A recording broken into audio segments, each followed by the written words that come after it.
Securing your business and your identity. So now that you have a business, it is your most valuable asset and you have to protect it in every way you can. I'm not a big fan of insurance overall, and I would say for most of the businesses that I'm recommending, insurance is probably not the right move, but depending on what business you do start, especially if it involves physical assets, then insurance might be a good move.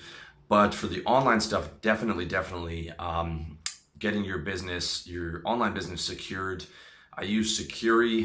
They have a really strong login process. They can get rid of malware and they back up your site. I recommend backing up your site I get it from my hosting provider and from Securi, and then saving all those backups in Google Drive. It's very important to have your site well backed up, to have strong passwords, and to not get hacked. I got hacked last year. It was not fun. I wouldn't want you to go through that for your business, so it's better to get the Securi in there in advance. Also, you're going to want to have multiple processors for your online business. PayPal, Stripe, Payoneer, eJunkie, and Amazon are just a few of the avenues that I have to get paid and to process customer orders and things like that.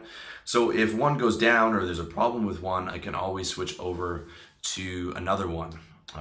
Right now I'm using Gumroad for my ebooks, but if I had to in a pinch, I could use eJunkie quite quickly.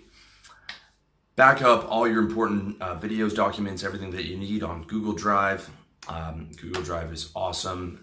And set high security encryption on all your passwords and on your computer and on your phone. If you have a phone like mine, you can use the fingerprint login, which is really convenient. The last thing you want is to have, your computer stolen, or you leave it at a cafe or something and then have someone get in and get all your passwords because you're logged in and you didn't have a lock on it. Okay, I don't care about losing my computer. I care about the fact that someone can have access to my passwords. And the way that you protect all your passwords is an app and a site called LastPass. Basically, you just have to remember one password and then you log in there and then you just use that to click, or use the Chrome extension to just log into your other sites. But just keep it on like a 5-minute log out automatically, so that if anyone gets a hold of your stuff, they won't have access to all your passwords. And don't keep your bank account passwords on your LastPass. I suggest that you memorize those, because that's an extra level of security. You can also use Lookout, which I use in case you lose your phone. It can notify you where your phone is. It can lock your phone down. You can set it to start like beeping really loudly, so if someone stole your phone, it's uncomfortable for them. Highly recommended. So next step, step 11B, your yearly revenue targets. Now that you are an owner, you have to start thinking like an owner. That means revenue targets. And when I recommend lifestyle goals, I recommend wealth, health, lifestyle, and relationships in that order. And unless you have health problems, I think that your wealth goals should be your number one priority from the age of 18 to 35 at least, if not longer, because that's just the way the world is set up. And you really do need to focus on money to be able to get financially free. And that means setting those yearly revenue targets and really sticking to them. Like, you could lose your job if you didn't hit those targets. That's the mentality. Step 11C, reinvest in your business. Your business should have a very high margin. If you are following the examples of the businesses that I gave you, whether it is a service, e-commerce, or sort of a branded hybrid business, you're gonna have very high margins. Okay, let's say you put $3,000 into a drop shipping store, and now that drop shipping store is netting you $3,000 a month. That is 1,000% return a year. It's 100% return a month. It's insane. I mean, compare that to the 8% at best you can get from investing passively into an S&P ETF or index fund, and there's absolutely no comparison. So what you want to do with your money, the best investment at this point is to reinvest into your very high margin business.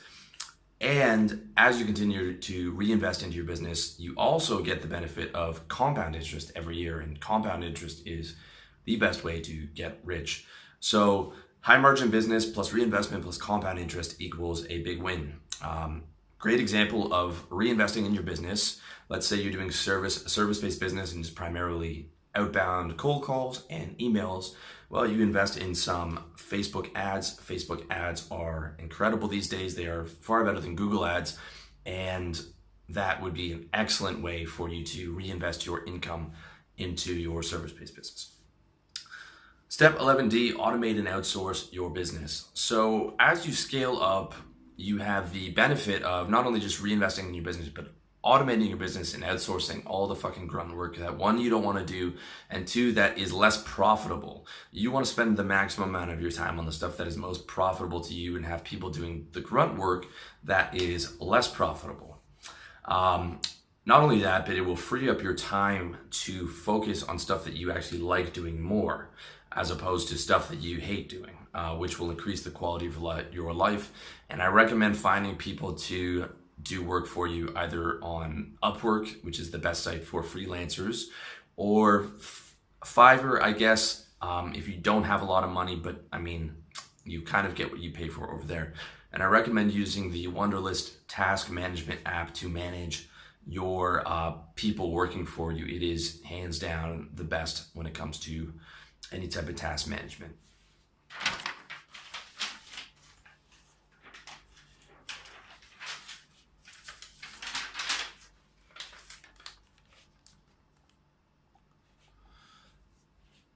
Step 11E, develop multiple sources of income. Now that your business is automated and on cruise control, it is time to get new revenue streams. Until now, basically you've had all your eggs in one basket, and one is too close to none. Of course, you've been monitoring that basket very carefully, and it's been going well, but the more revenue sources you have, the better. And the first place to look for more revenue sources is in your business. Right now I have 4 revenue sources for my business. I have Gumroad for my ebooks, I have Amazon for affiliate stuff, I have iHerb, which I use to do affiliate supplements. You have YouTube advertising, and I had a couple other affiliate commissions that I was getting. And it's a good way to diversify within your own business. I'll also probably be on Kindle soon, and I'm working on a dropshipping business, and I'm considering coaching, depending on how much time it's going to take. But that would add another avenue of or revenue within the business. The ideal is to have secondary revenue streams amplified by your primary business. So my dropshipping business is not going to be involved in my primary business, but it would be ideal if it was.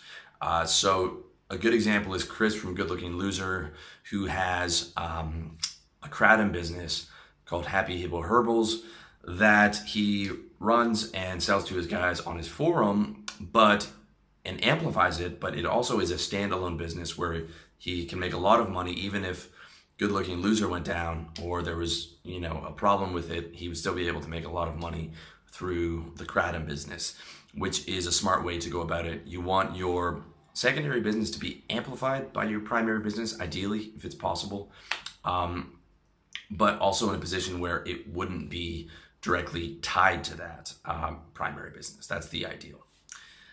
Step 12, protect your cash. Okay, so at this point in the game, and again, we're moving forward through the different stages of your life, protecting your cash is going to become very important because you're going to have a lot of it. And the best way to do that is by having different bank accounts in different countries, which will naturally be in different currencies. Bank accounts like in renminbi, in Hong Kong, in euros, in American dollars, Canadian dollars, Thai baht, wherever you're living. Foreign currency in your home country is just not good enough. Ask all the guys who had money in Cyprus when the bank run happened and they froze everyone's bank accounts. Don't think that the bank run can't happen in your country. Don't think that the economic collapse can't happen. Don't think the economy can't collapse. And if it does, it will be fucking biblical. I would not want to have all my money in America.